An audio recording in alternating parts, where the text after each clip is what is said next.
Oh, hello. Did you know I was right? It's true. And what's more, our extensive research has discovered that I was even right on more than one occasion.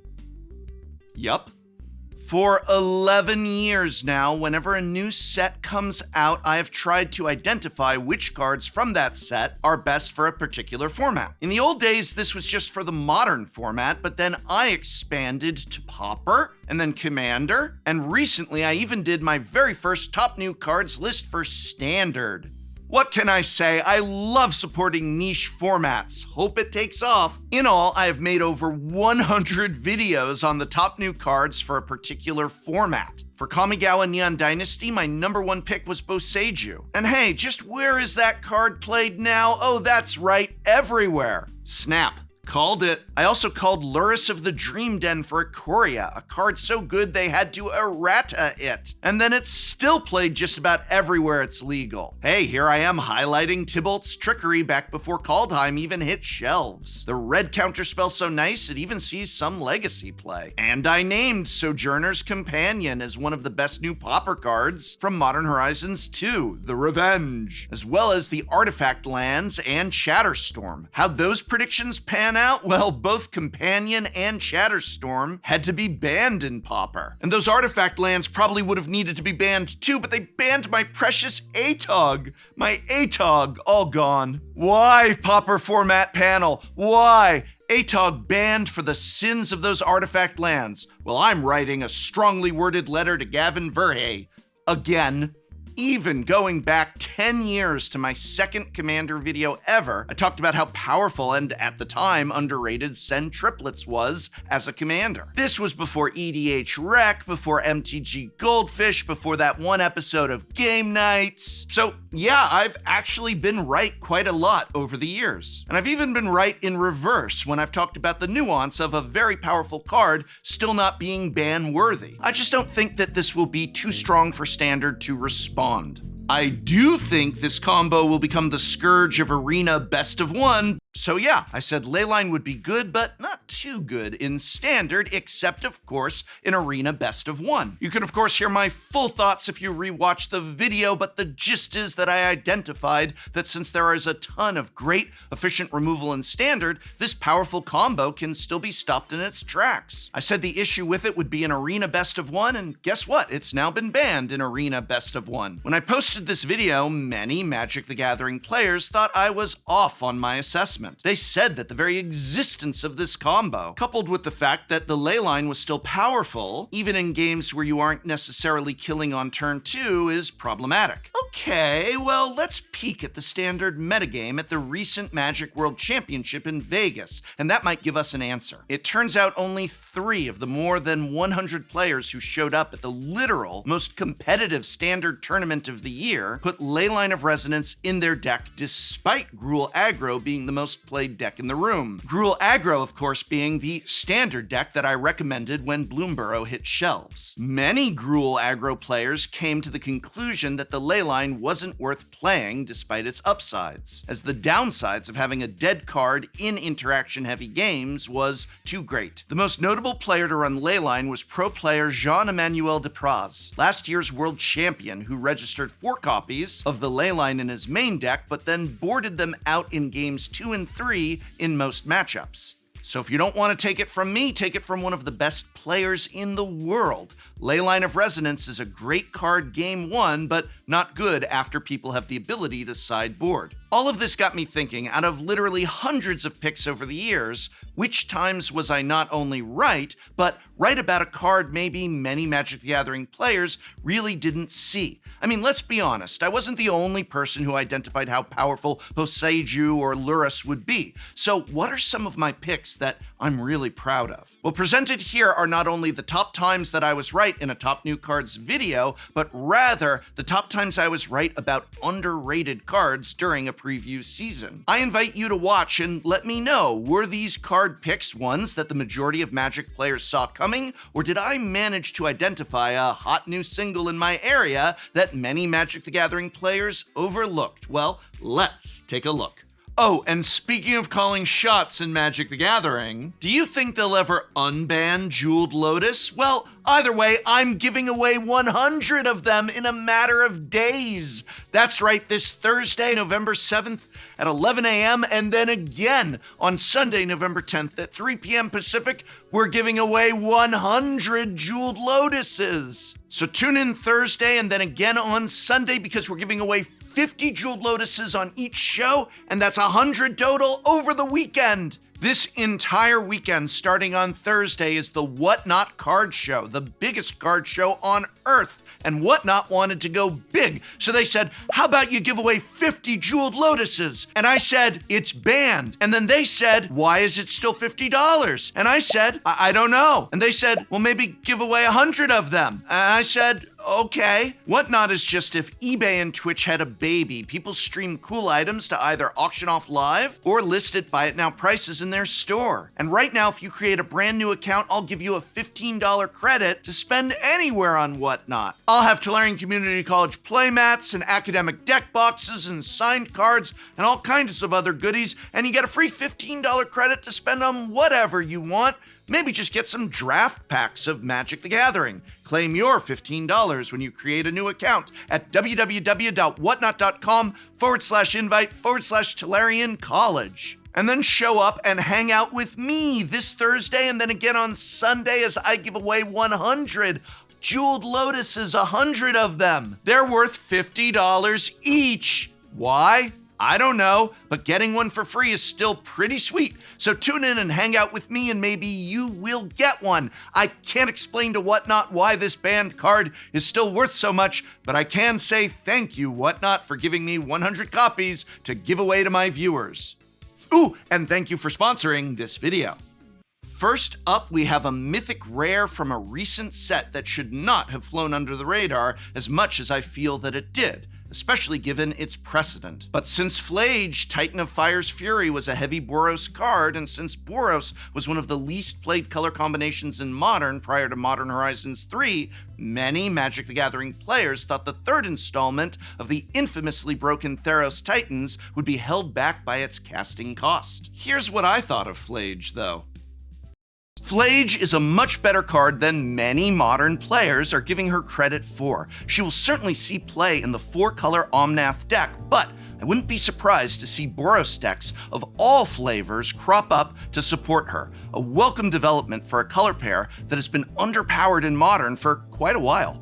In this section on why Phlage would be one of the best Modern cards in Modern Horizons 3, I said a few things. I said it would be better than Atraxa by a significant margin, and that while it wasn't quite as broken as Uro was, it wasn't that far off either. This was not a popular opinion among many Magic the Gathering players. Some players thought it would be good, but not great. Many players asked why it didn't just cost a red and a white, given that that's what Lightning Helix cost. Lightning Helix was underpowered in the current Modern metagame, and theoretically, the front half of Phlage was worse than a Lightning Helix, given that it was a sorcery. But let me tell you, if Phlage cost just red and a white instead of one and a red and a white, it would probably be more broken than Uro.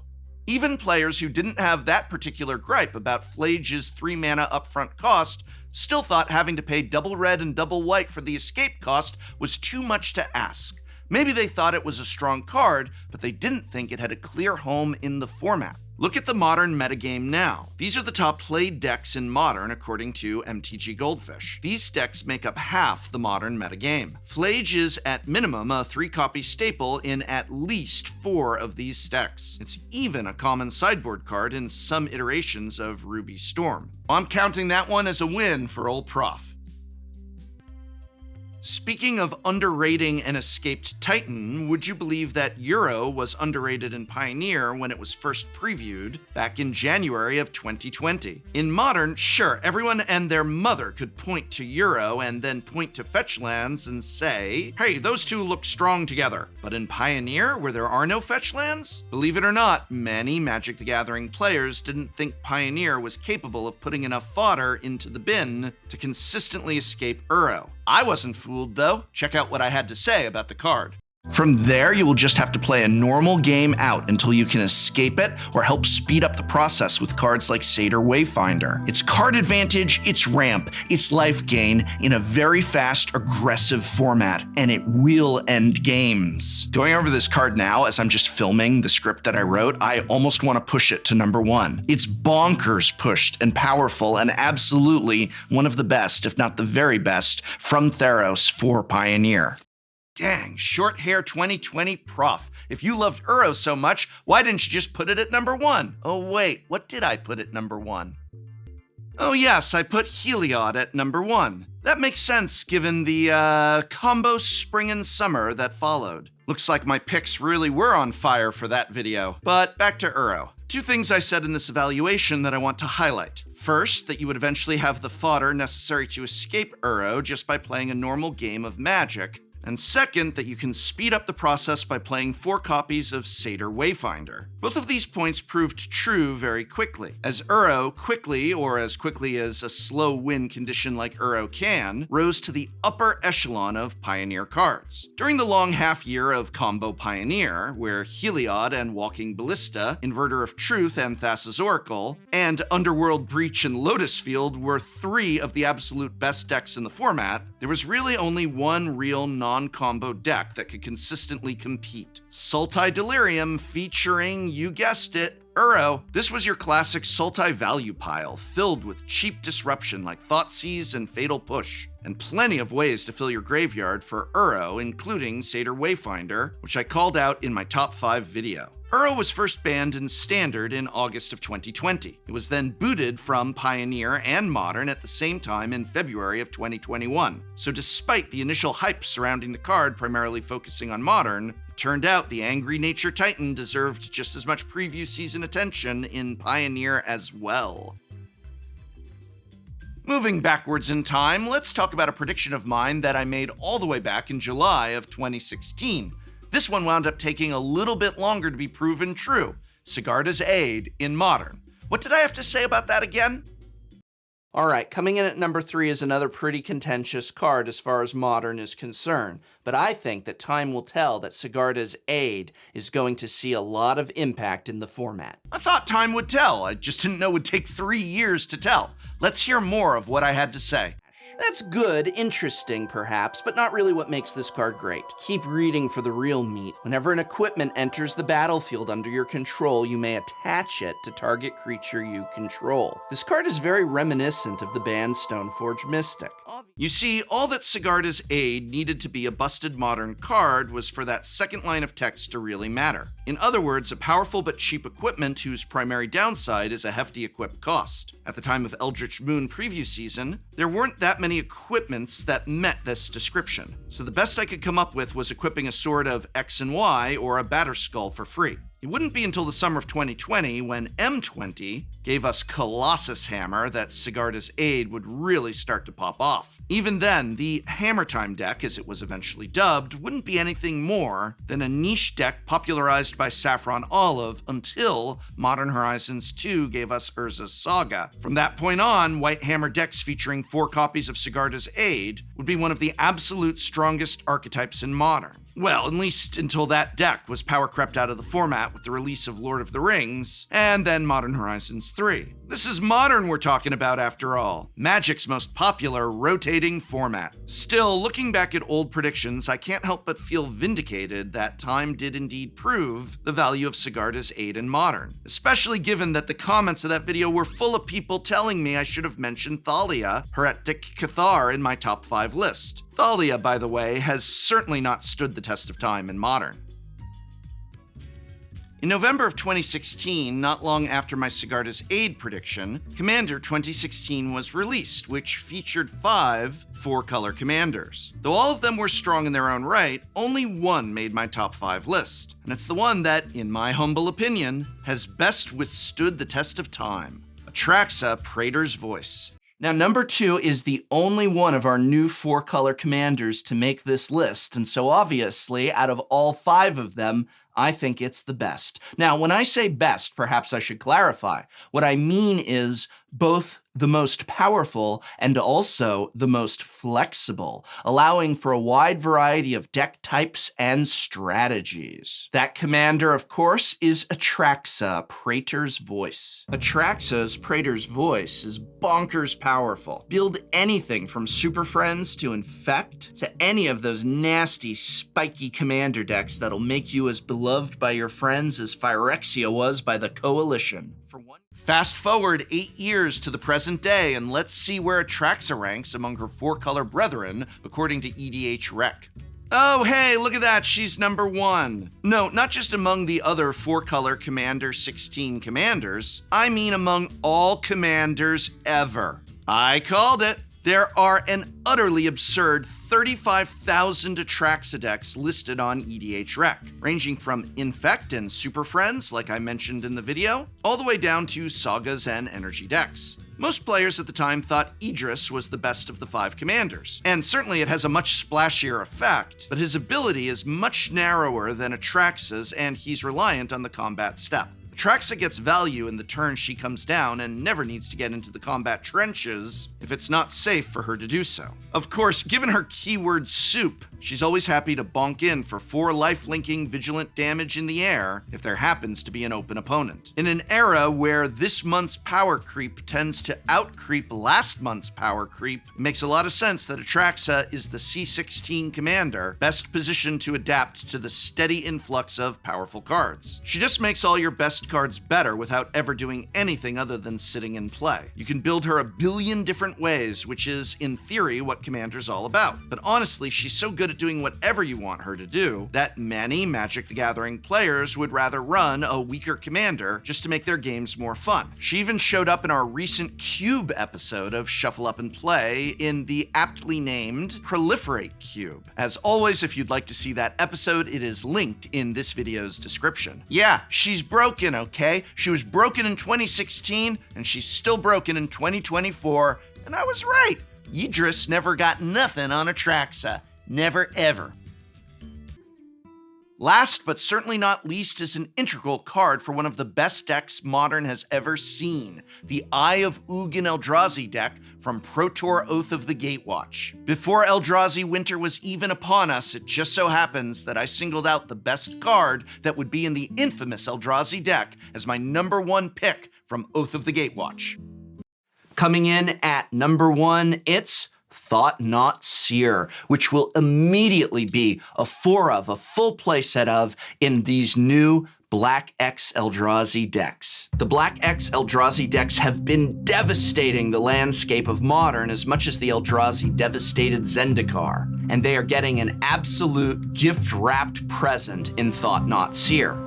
Eldrazi decks featuring Thought Not Seer did indeed devastate Modern in the weeks following its release, taking 6 of the top 8 slots at Pro Tour Oath of the Gatewatch. The deck was absolutely bananas. B-A-N-A-N-A-S, bananas. Thanks to Eye of Ugin, a card that had lain in wait for years since its printing in Worldwake, it was not uncommon for players to cast an Eldrazi Mimic for free on turn 1, then play Eldrazi Temple to cast a Thought Not Seer on turn 2, yoinking a card from their opponent's hand before attacking for 4 or 8 or 12, depending on how many turn 1 mimics they led on. Thought Not Seer was the glue that held this deck together, coming in at the perfect spot on curve to both pump your turn 1 mimics and pick apart your opponent's ability to interact with your devastating onslaught. The card your opponent would theoretically draw if they removed your Thought Not Seer rarely came up. They'd just die before they had a chance to benefit from the extra card. One of the many things that made Thought Not Seer so good was the ability to cast it ahead of schedule thanks to Tron lands and Eldrazi Temple. On turn 4, it was a much more mediocre play than on turn 3, or even Ulamog Willing turn 2. When Eye of Ugin was banned, the likelihood of casting Thought Not Seer on turn 2 took a major hit, as it was a lot harder to reliably find both the Seer and 2 Eldrazi Temples by your second turn. The printing of Once Upon a Time in Throne of Eldrazi Drain helped with that considerably though, as the card could help you dig towards either piece of that puzzle. Eventually, they even had to ban Once Upon a Time, and Thought Not Seer once again fell out of favor in Modern. Did I call Once Upon a Time in my top 5 list for that set? Oh yeah, I did call Once Upon a Time. Oh, isn't that cute? Prof was right again! In a sad sign of the times, there is now, once again, redundancy for the turn 2 Thought Not Seer thanks to Ugin's Labyrinth from, you guessed it, Modern Horizons 3. But by now, the format has gotten so much more powerful that even decks that run 4 Ugin's Labyrinth and 4 Eldrazi Temple often don't run the once dominant Thought Not Seer anywhere in their 75. Still, Thought Not Seer spent enough time as a scourge of the modern format that I feel comfortable standing by my initial prediction that this noodly little creature was indeed the best modern card from Oath of the Gatewatch. Hashtag called it. So what do you think? Were those cards easy calls on my part, or does this old professor still do a pretty good job with his top card picks for new sets? Oh, and speaking of new sets, are you excited for Magic Foundations?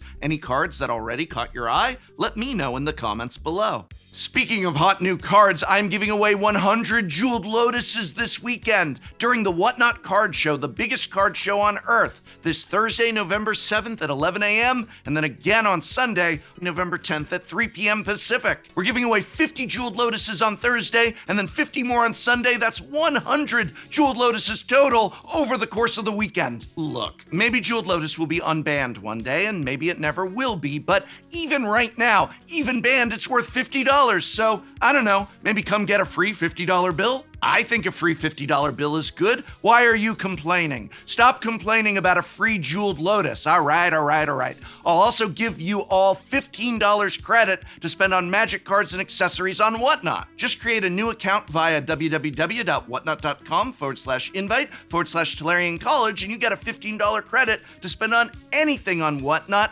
anywhere on Whatnot. This weekend is the Whatnot Card Show, and that's a great place to start, as I won't be the only person selling cool cards and items. But you can use your $15 anywhere you want, including my own card store, where I'll be selling draft bundles, playmats, academic deck boxes, and other cool goodies that may interest you, and hey, maybe you'll walk away with a free $50 bill. Jeweled Lotus, a free Jeweled Lotus. 'Cause I'm giving away 100 of them, baby! So I'll see you this Thursday and Sunday on Whatnot, sponsor of this video.